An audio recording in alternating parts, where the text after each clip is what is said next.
Welcome to Market Radar. We're not investment advisors, security analysts, or brokers. The following information is strictly for entertainment and educational purposes only. None of the information here is intended as a buy or sell recommendation. Welcome to episode 25. This week, Artie is away from his desk. He's out camping, so I will be alone on this podcast. I will do my best to get my points across with minimal rambling and make it as enjoyable for you guys as possible. So, let's start with the year-to-date performances of the indices. We have the S&P 500 down 11.37%. The NASDAQ 100 down 19.09%, the Russell 2000 down 12.99%, and the Dow Jones down 7.49%. So all indices remain in bearish trend with the NASDAQ leading the way lower. We have a total risk-off probability of 60.1%, and we still remain in stagflation. Now, the market is pricing in inflation accelerating at a probability of 60.8%. So what this is basically telling us is the stagflation remains sticky and it should continue. The system strength has seen some decline, but it's holding pretty much at 50%. But what this means is that the stagflation signal is weakened. It doesn't mean we are not in stagflation. It just means the stagflation signal is weakened. And that's primarily due to the bear market rally we've been seeing. So let's go into, and we're going to talk about more on the bear market rally in a few minutes, but let's go into the economic calendar. On Monday, we have the Chicago Fed National Activity Index. On Tuesday, we have PMI Composite Flash, new home sales, the Richmond Fed Manufacturing Index, money supply, and then Neil Kashkari speaks. On Wednesday, we have MBA mortgage applications, durable goods orders, pending home sales, EIA petroleum status report, and then the survey of business uncertainty. On Thursday is the start of the Jackson Hole Economic Symposium, and we have GDP, jobless claims, corporate profits, EIA natural gas report, Kansas City Fed manufacturing index, and the Fed balance sheet. So overall, big day on Thursday. On Friday, we have the international trade in goods, personal income and outlays, retail inventories, wholesale inventories, consumer sentiment, Jerome Powell speaking, and the Baker Hughes rig count. So again, another big day on Friday with Powell speaking at 10 a.m. So last week in the markets, what happened? ES closed up 29 basis points. We are currently, let's see here. We are currently still about 16% off the lows. What we've been seeing since late June is a bear market rally. What we would call a counter trend rally, right? So the bearish trend here continues. The regime remains risk off. And when this happens and equities go the other way, we call it a counter trend rally. So we have ES sitting just under Momo. We got the Momo tap. We added some shorts up here. And now we are basically waiting for this to pan out and see where this goes. Currently, we have 438 basis points of downside. So that's in our favor since we're short and we added size. This is where we want to be. Remember, when ES is against Momo, you have the best risk to reward for entering positions long or short, because now let's just say ES wants to rip and ES wants to, climb to 4,400, maybe 4,500, right? And the trend actually flips. Well, we're in up here. We're short here. We're not short at the lows. Meaning we're not drawing our account down extra from the lows all the way up here to then figure out if the position's going to work or not. So good spot to size in regardless. I actually did think we were going to see a push above Momo. We did speak about this last week where we could get some sort of squeeze and climb, maybe even a neutral trend in reverse. But so far, Momo's holding strong and we're slowly grinding back towards mid-vamp. Now, important point here is that the market is pretty much up in a straight line. If I were to take a trend line and we were just to draw this, and I don't use trend lines often, but for this example, you'll see what I'm talking about. The market is pretty much up in a straight line ever since July 14th.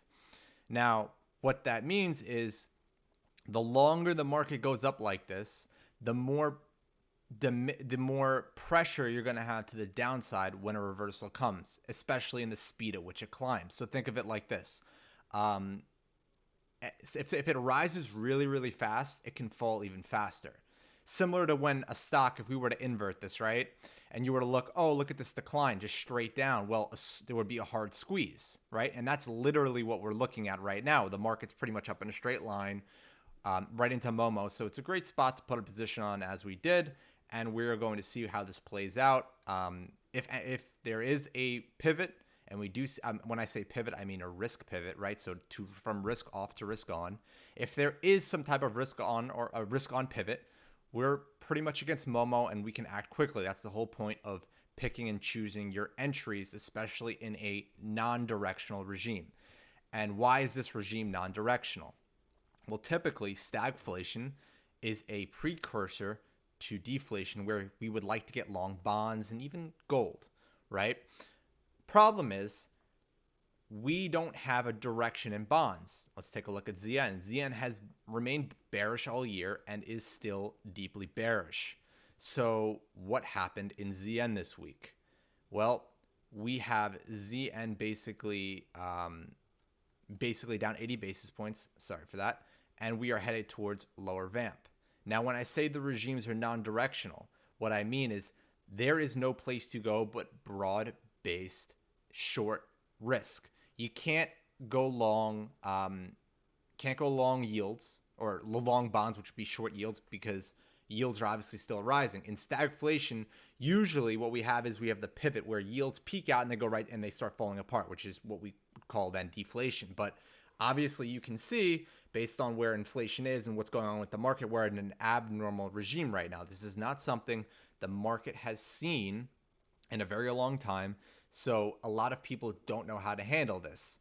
Their economic models that they're tracking, economic data with, if they're tracking inventories, whatever they're tracking, they are not able to comprehend the situation we're in where inflation remains sticky and grinding higher, and the bond trade is just not there yet.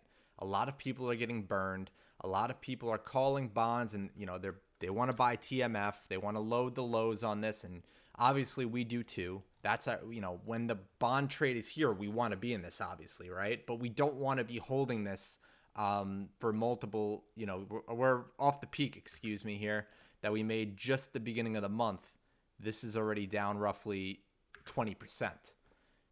And the odds of this reversing are minimal because it's a bearish trend. Now, if you're down 20% on a long, right, in a bullish trend, well, you have the regime in your sales to reverse that. It's different.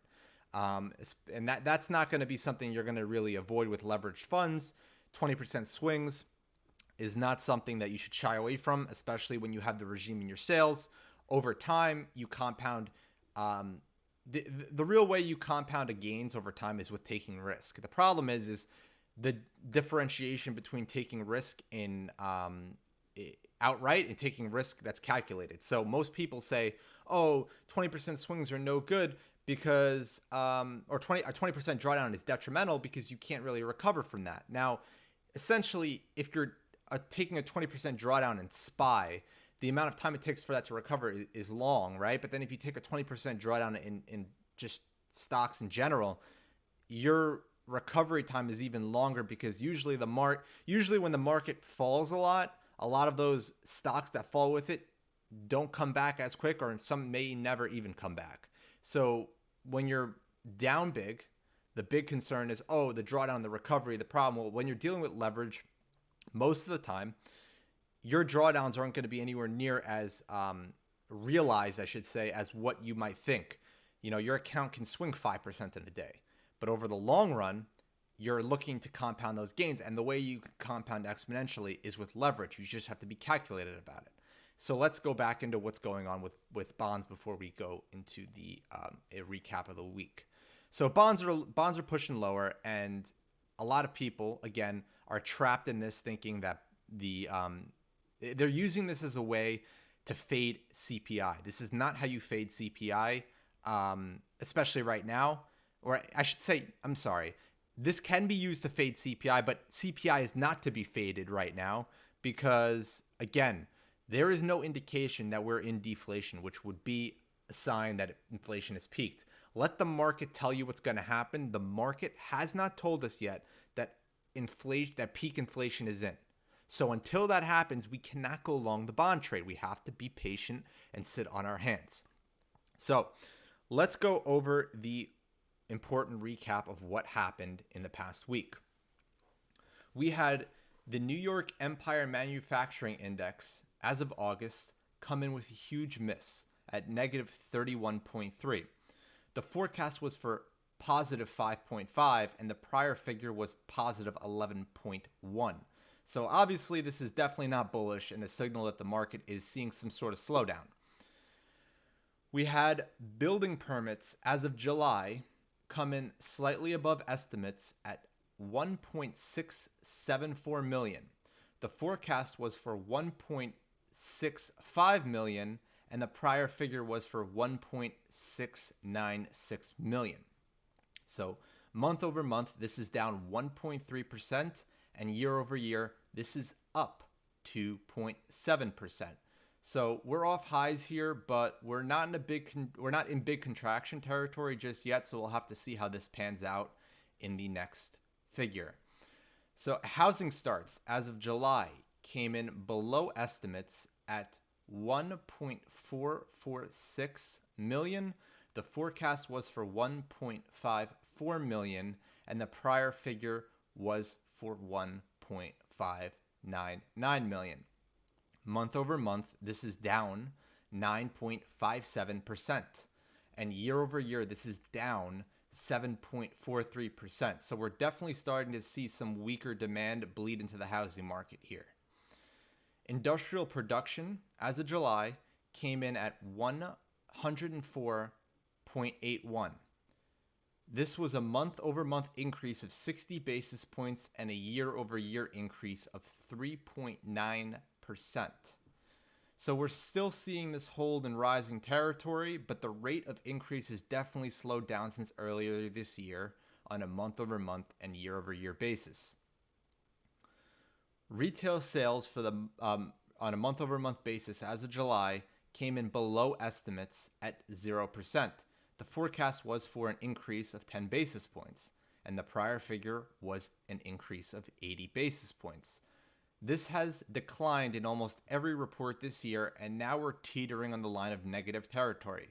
So again, we'll have to see how the next figure prints and where this goes, but not looking good here either. Business inventories as of June came in at 2.42 trillion with a month-over-month increase of 1.38%, which was in line with expectations, and a year-over-year increase of 18.48%. We're seeing a huge acceleration, and you're seeing this weigh on companies like Target and Walmart canceling billions of dollars of orders. So this is definitely something we should watch out for, as this is typically an indication that the consumer demand is weakening. We had crude oil inventories for the prior week come in with a huge miss at negative 7.056 million barrels. The forecast was only for a decline of 275,000 barrels, and the prior figure was an increase of 5.45 million barrels. So this is the largest decline in inventory since April of this year, and it's a complete 180 of the print we saw last week, indicating that there is some small, if not maybe impactful, revival of demand. Jobless claims for the prior week came in under estimates at 250,000. The forecast was for 265,000, and the prior figure was for 252,000. We're still off the highs that were made last month as we continue to sit in a tight labor market. Remember what we said, the labor market is tight until it's not. This can change very quickly. We had the Philly Fed Manufacturing Index as of August come in well above estimates at 6.2. The forecast was actually for -5, and the prior figure was -12.3. So overall, we saw a big reversal here. The question now remains if the preceding print can hold above zero, or we see this reverse into negative territory. Existing home sales as of July came in slightly below estimates at 4.81 million. The forecast was for 4.89 million, and the prior figure was 5.11 million. So the trend here is obviously down, as you can see, with the current reading bringing us to a negative 20% year over year decline. We're definitely seeing the effects of higher rates here, and given that rates are sticky, we can assume that this should go lower, and we'll see how the prints fare going forward. So let's get into what we're going to talk about this week, and we're going to start with the dollar, and let's take a look at what the dollar has done. The dollar in the last week is up. Let's see. The dollar in the last week is up 245 basis points. This thing has pretty much gone vertical off of lower vamp and now is pressing upper vamp. So there is 315 basis points of downside from here to lower vamp. And we are only about 98 basis points from the yearly high. Now, what is this showing you? Well, this is basically telling us the liquidity crunch continues. The dollar is, the way the dollar is priced is off of other currencies. Remember, this is a basket. So the dollar's valuation or the dollar's figure is a composite of other foreign currencies. The dollar increasing like this is showing you that there is weakness across the board in other foreign currencies. The main three dollar components are the euro, the yen, and the British pound, all moving lower in the week. This is also showing you that there's a demand for cash. Given the market situation that we're seeing right now, it's pretty apparent that we're in a risk-off regime, and the dollar demand is elevated because people are holding cash. Now, we're not really seeing a breakdown yet in the market in equities, and I would assume that the rising dollar is people raising cash. Now, I could be wrong the way that this plays out, but it's almost it's a weird coincidence the dollar's now ripping as the market is overextended. Something to take into account and to watch going forward. The dollar going up is also not good for other countries that have problems. For example, the dollar going up is an indication of other countries having problems, and that's not good for them. For example, euro moving lower, yen moving lower. Yen's back under the 2002 lows, which we speak about every morning. Let me pull it up here for you guys. The yen. So we have the yen now back under that 2002 mark. This is bullish for the dollar, and the euro is now almost going back towards the yearly lows. We're almost at the yearly lows again. We could not hold the 2017 lows, and we pretty much rejected and have headed lower ever since then. This is telling you that people are not confident in these foreign central banks' abilities to basically stop the risk of inflation affecting their currencies. Meaning, the euro is not hawkish enough, and obviously, I mean, we don't have to talk about how the BOJ is not hawkish enough. It's a joke. People see it. What's going on? They want dollars. They don't want euros. They don't want yen. And that is adding to the fuel of the dollar rally. Now, let's go into the 2s and 10s. What we're seeing here is we're seeing the 2s and 10s steepen. Now, remember, this is the difference between the 10-year Treasury and the 2-year Treasury. Now, the spread is considered a very big component. This spread is considered a big component of the overall yield curve. Most people reference this spread when they talk about a yield curve inversion. This spread was at negative 50 basis points just a few weeks ago, and we're obviously in inverted territory. So this is usually a precursor that a recession is coming. What's going on now is we're seeing it steepen, which is usually seen as somewhat of a recovery. This is something that we saw in 2021 where the spread steepened, and this is an environment where financials do well when this curve steepens. It's typically seen with a risk-on regime. The problem is the reason why we're steepening. So if we look at the outright yields, and if we look at the twos, and then we look at the tens, because that's the twos and 10 spread, the reason the curve's steepening is not so much the twos going down, because what ends up happening with this twos and tens curve, what this is pricing in, what this is telling you, why it's so negative, is the front end of the curve, which is the twos, right? The twos have to remain elevated because if we go out 2 years from now, we're encompassing a lot of the Federal Reserve actions. So the Federal Reserve is expected to hike rates quite a bit more, and potentially even more than expected, because until inflation's under control, which we don't know if that is at this point in time. So as of right now, the market's pricing in at least 5 more rate hikes. We'll see about that in how that develops over the next few months. But long story short, the 2-year is going out 2 years from today.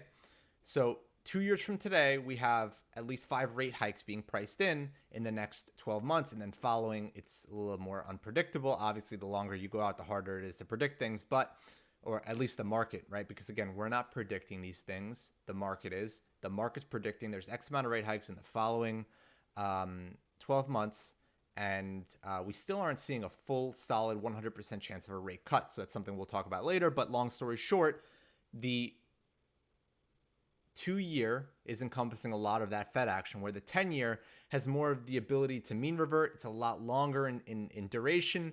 The Fed has less influence on that maturity. So the 2-year is still glued towards the highs. And we were actually about, if we look at the 2-year, we were about to rip in the other day. Was it 17? What was that? Tuesday? We were going to rip towards new highs, but we pretty much reversed from there, and we're holding up. The 10-year, on the other hand, we're actually seeing a complete move off the lows. What this is telling you is that on the spread, on the twos and tens, instead of a typical steepening event where the Fed is seen as pivoting, right, where the Fed is now reducing rates on the front end, so the front end of the curve is slowing, where the 10-year again is less influenced and stable, so that would be more steepening of an accelerating curve or steepening curve. Now, the difference here is the curve is slowly steepening, but the front end is not dropping. So it's basically indicating that long-term inflation expectations that are being priced into the 10-year are rising. Why is that? Well, a lot of things. Maybe inflation is going to be stickier for a lot longer. We don't know yet. It's not that significant that it's going to make a huge difference at the moment. So we have to just watch this. It's nothing that's, groundbreaking. Obviously, this is still in negative territory. It's not like this curve steepened 100 basis points overnight and, oh my God, something's wrong. This is just something to watch. Obviously, we're pretty much off lows by 25 basis points now. So to see how this progresses will be very interesting, and to see how the Fed acts in the following meeting will also be very interesting. We have real yields holding up near their short-term highs here after pulling off their highs in June, going towards zero and bouncing. And real yields continue to remain elevated. Excuse me. Remember, real yields are a indication of what's going on with the economy. Higher and more positive real yields are an indicator of tighter financial conditions. Negative or lower real yields are considered to be an indicator of weaker financial conditions. So if we look at the ANFCI, which is the Adjusted National Financial Conditions Index by the Federal Reserve Bank of Chicago, this is a lagging indicator, right? This comes out weeks following the market, like it trails the market behind. So what we usually do is we look at real yields and we look at the dollar and we look at volatility. Those are all real-time pricing metrics that we can get an idea of where financial conditions are going. The ANFCI is well off the highs, but we have yet to see how this reverses. Given that real yields are holding up and slowly pushing higher, I would expect to see a bounce in the ANFCI. Now, the ANFCI and real yields are both well off their levels of that where they opened the year and their prior year lows. So what that's telling you is that obviously financial conditions are tighter than where they were a year ago, which is to be expected. The Federal Reserve is in fact tightening. So what does this mean? This doesn't mean that there's a pivot, none of that bullshit. Okay, that's all gas. What this is telling you is that financial conditions are persisting despite what others are saying of any type of weakness or reason for the Fed to pivot. Financial conditions remain this strong, and we're still not seeing an abatement in inflation so far. So you have to put those 1 and 2 together, right? Could financial conditions get even stronger? Potentially, because the Federal Reserve rate hikes by themselves are just rate hikes, but their implications do affect real yields. Because remember, the 10-year is the 10-year is going to move with rate hikes, while the break even, the other component of real yields, because real yields are 10-year minus 10-year break even, the 10-year break evens are more of an implication of inflation expectations, right? So the federal, like, inflation expectations over the next 10 years are more or less going to be where they are right now, maybe go higher a bit, but they're not going to accelerate the way that the Federal Reserve is going to accelerate, right? What I'm trying to say is the Federal Reserve is going to accelerate a lot more than they have to kill inflation today than they would have to over the next 10 years. And usually what ends up happening when the Federal Reserve hikes interest rates, there's a disconnect between the break-even pricing and the nominal pricing. And what ends up happening is nominals go up way more than the break-evens do, aka a wider real yield. And that's what we're seeing happen right now. Real yields are staying elevated because the expectations for the Fed to continue hiking are still present. Now let's look at the FOMC and what's going on in the September meeting. We currently have a 54.9% chance of 3 rate hikes in September's meeting. 2 of those rate hikes are at 100% probability right now, and the third one's at 54.9%. We also have a 79.4% chance of a rate hike in the first meeting of 2023. So this is something to watch because this was not this high a month ago, and I suspect that as time goes on, the curve will continue to pick up on rate hike pricing or upcoming rate hike pricing as the meetings progress, meaning we're currently in the forefront of September's meeting. So March is kind of in the air right now. July is even more in the air. I mean, we're looking at a 70% chance of 1 rate cut. Is that a pivot? No, we got to get one solid rate cut. We're not there yet, but this teeters between 70% and 90% back and forth all the time.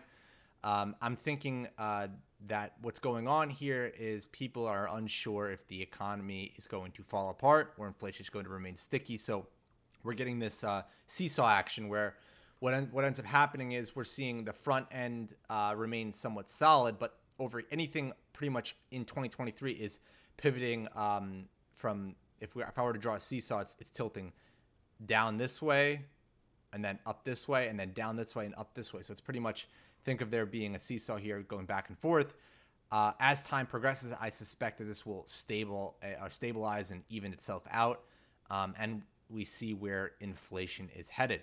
Right now, we're looking at pretty much almost 3 rate hikes. We're not there yet, but we're above majority for the third hike in September. And then we're looking at a solid 1 rate hike in November. We have the terminal rates at 373 basis points, and that's for the March meeting where we're expecting to see the peak. And after that, we're still not it's not like we're seeing rates fall off a cliff. So when I say be careful about this quote unquote pivot, the bond guys are telling you that's, what they're doing is, the macro guys, I like to call them, They're looking 18 months out, way out on the curve, something that's very hard to predict, especially with how sticky inflation is today. They're basically saying like, oh, inflation should slow, base effects, so on and so forth. Yes, while the base effects are going to work against inflation as we go along here, inflation being so high is on the forefront of politics of the central bank. It's basically what the media is focused on right now because it really is impacting everyone in all these countries, including the United States. So how that gets resolved is very important in how and in what manner it gets resolved in. So, for example, the central banks don't want to raise interest rates so aggressively. Obviously, they don't want to crash the economy. But the problem is if you don't curb inflation, it continues to run and basically stays, it breeds. It continues and just evolves into different types of negative effects. For example, just because inflation is higher does not mean that wages are going up, right? We're seeing real wage growth actually go down. So obviously people are making less and things are costing more. The Fed's mandate, they have a dual mandate, which is price stability and maximum employment, excuse me, not unemployment. That would be pretty funny though, wouldn't it? Maximum employment. So price stability, obviously their half of their mandates pretty much in the shitter right now. So they're going to have to fix that, and they're trying to fix that. So you can't bet against the Fed, especially when we have runaway inflation. Now, what can they do? The only real solution is QT, but primarily that's done by hiking interest rates. So the Federal Reserve is going to have to chase inflation. Now, historically, going back to 1950, the Federal Reserve has never been able to control interest rates above 5% without raising the federal funds rate above that level. Meaning, actually, excuse me, I believe it's 3%, but we'll use 5% for the podcast because I don't want to give anyone some wrong information, but I believe it's 3%. So we'll stick with the 5%, meaning anytime interest rates are above 5%, the Federal Reserve has had to raise interest rates. Anytime the inflation rate is above 5%, the Federal Reserve has had to raise interest rates above the rate of inflation to cure the runaway inflationary effects. Is that going to happen right now at 8%? We say this all the time. I don't think so. I think we're kind of going to have a meeting in the middle where the Fed has to hike, where inflation slows down, and they get a little pocket, a little opportunity to take over inflation without it going so high. Obviously, we saw inflation slow just briefly here in the past report. We'll see how this progresses in the next report, but in September's report. But long story short, inflation is not done. So the Fed is in full effect, meaning if inflation is not done and rates can still rise, you do not want to own bonds. And this goes back to what we were saying earlier. Bonds are not the play. I saw someone on Twitter the other day say that bonds are a dip buy here and so is energy. And I think it's important for me to clarify to those that are listening and trying to pay attention of what the difference is. You can't be long bonds and long energy at the same time because they're counter directional moves, meaning bonds going up means it's a proxy short against interest rates, right? Rates falling, bonds go up. Well, if rates are falling, right, typically it's a sign of deflation, which energy it's one of the worst performing assets. So you're going to buy bonds and you're going to buy energy at the same time. You obviously don't know how the regime structure and the market works in a pricing perspective, so that's not something that you should be doing.